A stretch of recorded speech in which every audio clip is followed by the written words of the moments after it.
วัสดีค่ะท่านผู้ชมขายดีทุกท่านจ้าวันนี้ก็วันที่7 สิงหา63ค่ะที่ดอนทอยค่ะฝนตกนะคะที่ดอนทอยวันที่7ค่ะประมาณ8-9 โมงนะคะฝนตกค่ะฝนตกที่ดอนทอยรอฝนอยู่ให้ฝนตกมาเยอะๆทีนี้ก็จะได้มีน้ำพอมีน้ำแล้วก็จะได้มีปลาตึกสะดุ้งหวานแหใส่มองนะคะเพราะว่าดอนทอยเนี่ยจะถ้าน้ำหลายน่ะจะใส่มองแล้วก็หวานแหแล้วก็ตึกสะดุ้งค่ะเอาปลามีปลาถ้าหน้าฝนมีน้ำก็จะมีปลาค่ะอันนี้คือฝนจะแรงถ้าแต่ตกมาเนี่ยไม่เมื่อนี้นะคะฝนตกแห้งนะคะตกแรงมากก็โอเคอยู่ถ้าฝนเป็นอย่างนี้ก็น้ำก็จะเยอะปลาก็จะมาเวลามีน้ำเนี่ยปลาจะมาเลยนะคะแถวนี้เนี่ยเพราะว่ามีหอยมีหองหลายถ้าน้ำมาปลาก็จะมา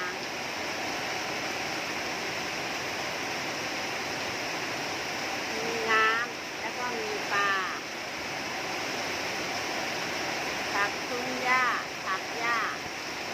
ข้าวในนาก็จะ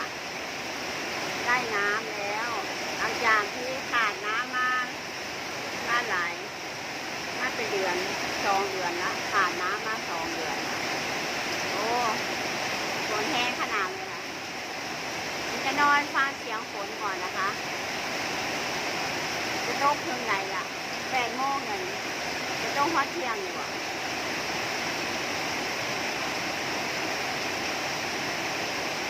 ตั้งนาทีไว้ว่าจะนานเท่าไหร่ฟ้าฝนมาก็สดชื่นอย่างนี้แหละค่ะต้นไม้ใบหญ้า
วันที่7ที่ยอนทอยค่ะ7 สิงหา2563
10 นาทีผ่านไปแล้วก็ยังไม่หยุดเลยฝน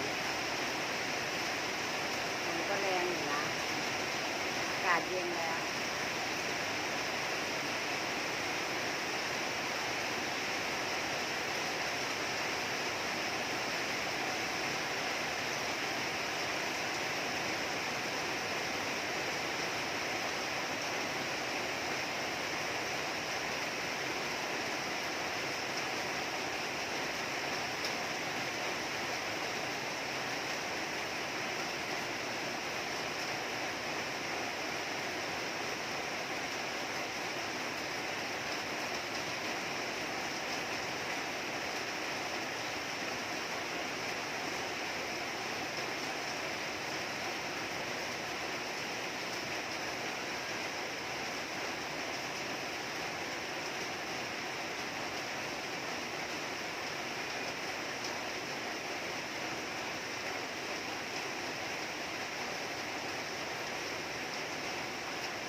ตามเลยค่ะ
ลชาเม็ดแล้วค่ะ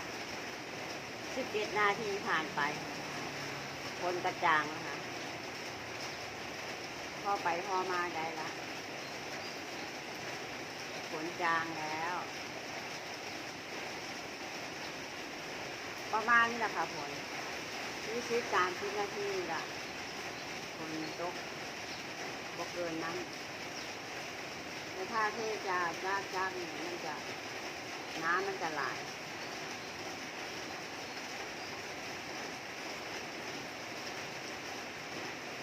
แต่นี่ก็พอไปพอมาอยู่น้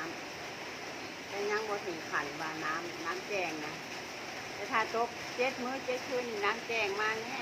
น้ำแจง